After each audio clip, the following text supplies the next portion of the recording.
जानते हैं कि जातीय जनगणना को लेकर के आज हम लोग कर रहे हैं और आज जो हम लोगों की बरसों पुरानी जो मांग रही, जिसकी लड़ाई हम लोगों ने सड़क, सदन, कोर्ट तक अभी भी हम लोग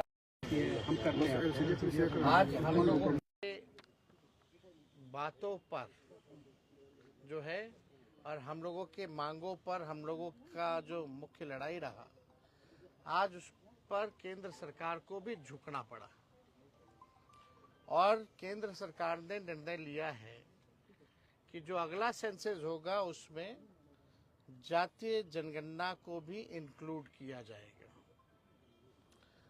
हालांकि ये केवल घोषणा है,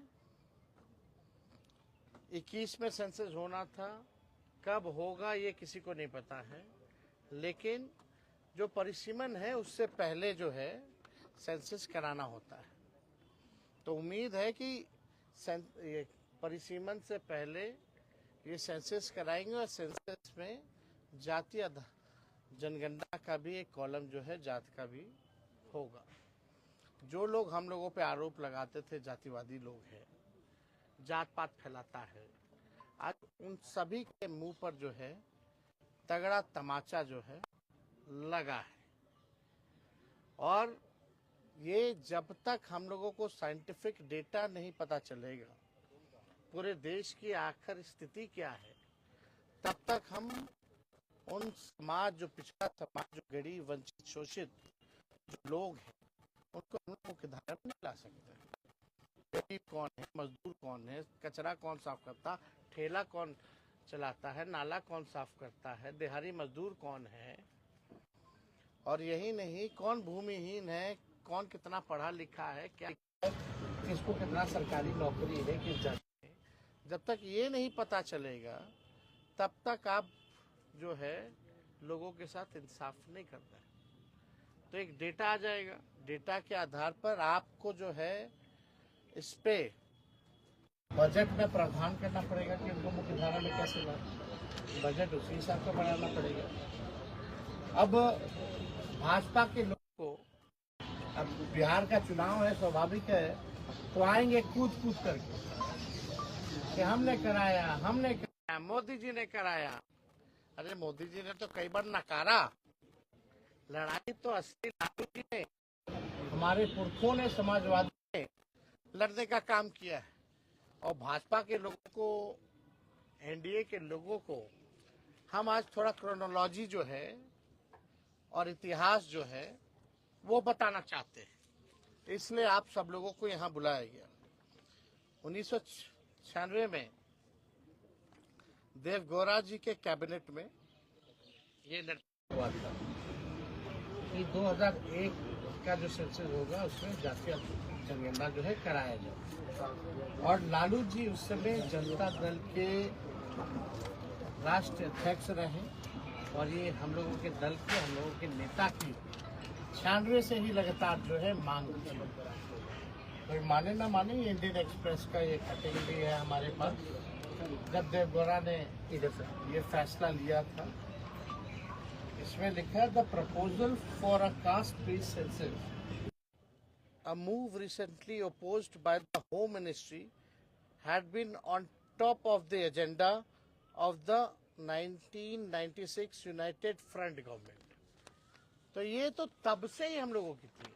और 2001 में कौन प्रधानमंत्री थे, किसकी सरकार थी? तो हम लोगों, बीजेपी की सरकार थी, अटल जी प्रधानमंत्री थे। तो जो हम लोगों का जो कैबिनेट जो डिसीजन था जनता दल का, आपका यूनाइटेड फ्रंट गवर्नमेंट 1996 का, उसको भाजपा की सरकार ने नहीं माना। फिर आप आइए देखिएगा, 26 जुलाई 2015 को लालू जी ने राजभवन मार्च भी किया था और लगातार 2016 से हम लोग 17-18 लगातार जो है जाति आधारित गणना की जो है मांग हम लोगों ने की। ये उस समय लालू जी का भी था 2015 का, ये भी पढ़ते। मोदी यूएन जाकर मेरे खिलाफ पिटीशन दे, लेकिन मैं गरीबों की लड़ाई लड़ते लड़ते आरक्षण बढ़वाकर जातीय जनगणना के आंकड़े प्रकाशित करवाकर ही दम लूंगा। ये 29 सितंबर 2015 का हुआ।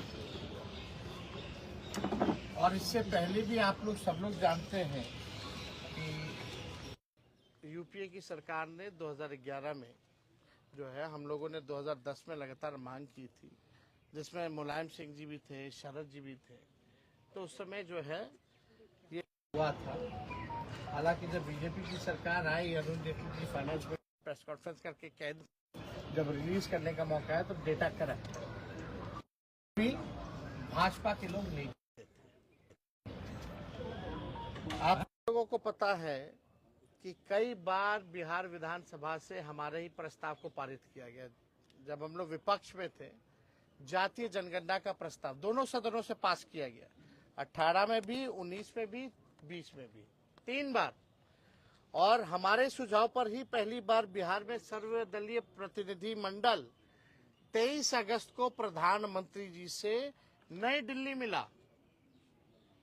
मुख्यमंत्री जी भी थे साथ में। मेरा ही 2 प्रस्ताव था, ये सब लोग चलिए प्रधानमंत्री जी से मिले। जब इन लोगों ने केंद्र पार्लियामेंट में केंद्र मंत्री ने मना कर दिया था कि जातीय जनगणना नहीं कराएंगे, तब हम लोग प्रस्ताव रखे थे, तब हम लोग सब लोग को लेकर के गए थे दिल्ली। और उससे पहले 3 बार तो हम लोग दोनों हाउसों में, लेजिस्लेटिव असेंबली में भी और लेजिस्लेटिव काउंसिल में भी, हम लोगों ने 3 बार सर्वदलीय प्रस्ताव जो है पारित किए करके भेजा था।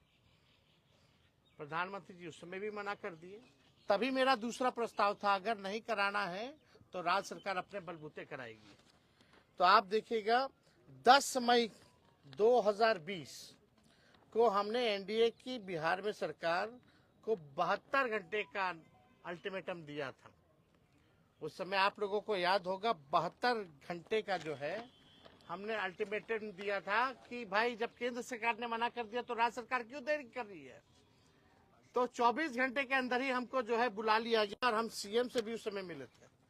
ये बिजनेस स्टैंडर्ड का जो है आर्टिकल है। और 11 मई 2022 का Tejashwi Yadav meets Bihar CM, Nitish says caste base census assured. इसके बाद हम लोगों ने जो है 11 मई को मुख्यमंत्री से मुलाकात की, क्योंकि 24 घंटे में हमको बुला लिया गया जब हम 48 घंटे का अल्टीमेटम दिए थे। तो और 1 जून 2022 को जो है सर्वदलीय बैठक बिहार में पहली बार हुई। तो सारा प्रयास, चाहे राज्य सरकार ने जाति आधारित गणना कराई हो, क्योंकि राज्य सरकार कॉन्स्टिट्यूशन में राज्य सरकार सेंसस नहीं करा सकती, इसलिए हम लोगों ने सर्वे कराया था। Only central government can do census, इसलिए हम लोगों ने सर्वे कराया था ताकि कोई रुकावट ना हो, कोई दिक्कत ना हो। और सबको पता है 2 अक्टूबर जब हम लोग उप मुख्यमंत्री थे, महागठबंधन की सरकार 17 महीने की थी, तो 2 अक्टूबर 2023 यानी गांधी जयंती पर हम लोगों ने जातीय जनगणना का जो सर्वे का जो आंकड़े थे, जो रिपोर्ट था, वो प्रकाशित किया था। हम लोगों की सरकार में हुआ पहले ही बार। हमारे सांसदों ने लगातार जो है केंद्र सरकार से पार्लियामेंट में भी कई बार जो है अलग अलग मौकों पर जातीय जनगणना के बारे में पूछा। पहले प्रधानमंत्री जी बोलते थे सामाजिक विद्वेष फैलाना चाहते हैं ये लोग। अब प्रधानमंत्री जी बताएं कौन विद्वेष फैलाना चाहता है, कौन नहीं फैलाना चाहता है। करना वही पड़ा जो हम लोग कराना चाहते थे। ये हम लोगों की ताकत है कि ये काम जो है इन लोगों को करना पड़ा है। अब विश्लेषण इसका होता रहेगा कि भाई बिहार चुनाव को देखते हुए किया जा रहा है या कुछ भी किया जा रहा है। पहली बार कर्पूरी ठाकुर जी को भारत रत्न का से नवाजा जाए, इसकी मांग भी बिहार विधानमंडल की बैठक में प्रधानमंत्री आए थे तो उनके साथ हम ही ने पहली बार रखा था और उनको देना पड़ा था। लेकिन जब हम लोगों ने आरक्षण बढ़ाया, केवल रिपोर्ट आ जाए, आप उस पर काम ना करें तो कैसे चलेगा? तो बिहार सरकार अब तक क्या कर रही है? उस रिपोर्ट पर पहली बार जब सर्वे हुआ बिहार में, उसके बाद पहला बजट की सरकार में अभी कुछ दिन पहले, क्या उस सर्वे का कुछ भी डेटा के हिसाब से बजट में प्रावधान किया गया या बजट बना? नंबर 1 सवाल नीतीश जी बताएं, क्यों नहीं उपयोग किया गया? जो शेड्यूल 9 में जो हमारा आरक्षण जो 65% हम लोगों ने बढ़ाया था 17 महीने की सरकार ने, महागठबंधन ने, उस आरक्षण को शेड्यूल 9 में भाजपा के लोगों ने क्यों नहीं रखा? अभी भी हमारी मांग है कि एक दिन विधानसभा चालू कर दीजिए, पार्लियामेंट एक दिन का ऑन कर दीजिए, 65% क्या 75% करके लाइए। आज हम लोग सब लोग मिलकर पास करते हैं और यहाँ से हम लोग भेजते थे केंद्र में, और केंद्र सरकार जो है उसको शेड्यूल 9 में उसी दिन डाल दे। क्या ये करेगी? क्या मोदी जी करेंगे? क्या ये नीतीश कुमार जी करेंगे? करना तो पड़ेगा ही, एक ना एक तो इनको करना पड़ेगा। अब सोचिए, लालू जी की दूरदृष्टता को देखिए कि भाई 30 साल पहले 96 में जो फैसला लिया गया, आज मोदी जी को अमल करना पड़ रहा है।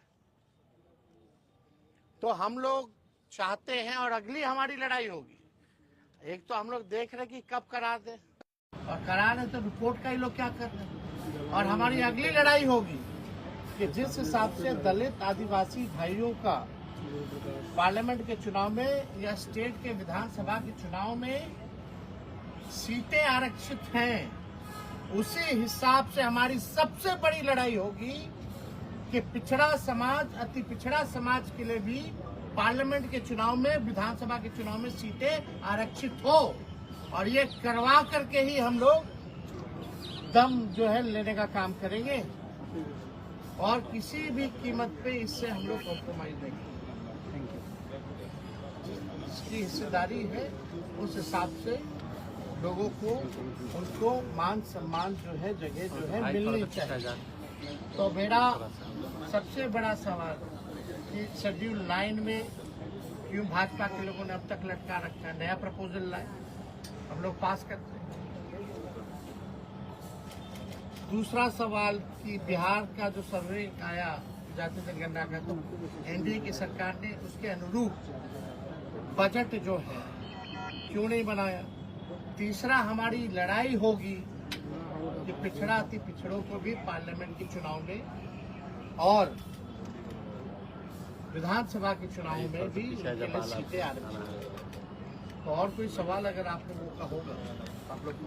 सर 1990 से लालू जी इसकी लड़ाई लड़ रहे हैं, शरद यादव जी नहीं रहे, रामविलास जी की आवाज उठाई, पुरखों की जीत है, ये हम लोगों के पुरखों की जीत है, ये समाजवादी नेताओं की जीत है, समाजवाद की जीत है। सर सामने लोगों ने लगातार जो है, हमारे नेताओं ने समय समय पर इसकी लड़ाई, चाहे सड़क हो, सदन हो या कोर्ट कचहरी हो, और आज भी मजबूती के साथ हम लोग लड़ रहे हैं। और हमारे एजेंडे पर ही भाजपा के और एनडीए के लोगों को नाचना पड़ रहा है। ये तो जीत हुई है, लेकिन अभी देखते हैं कि खाली बिहार चुनाव के लिए सब गुस्सा तो थोड़ा है कि वाकई में ये करा रहे हैं तो रिपोर्ट का कचरे के ढेर में तो नहीं फेंक रहे हैं। तो हमारी नजर हर एक चीज पे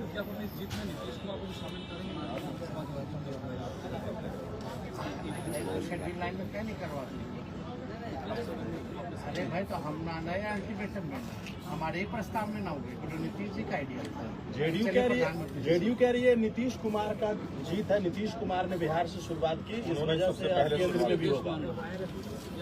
आपको तो हम आर्टिकल दिखाई दी, आपको ट्वीट दिखा दी, इतिहास और क्रोनोलॉजी बता दी। ये तो 96 में देवगौड़ा सरकार ने, जब लालू जी जनता दल के अध्यक्ष थे, तभी करवा दिया। लेकिन अटल जी की सरकार, ये लोग ट्वीट को खेल रहे, तो ट्विटर में काम करते, ये लोग सड़क पे लड़ाई लड़ी, सदन में लड़ाई लड़ी। आपका कोई योगदान नहीं है क्या? खाली छूटे पे हो गया क्या? तो आप लोगों को इसलिए हम जो इतिहास जो है वो बताने के लिए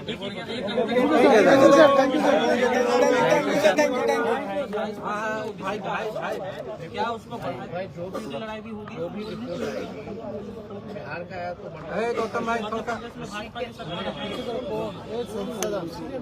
भाई हमको प्रेम होता है बढ़ेंगे।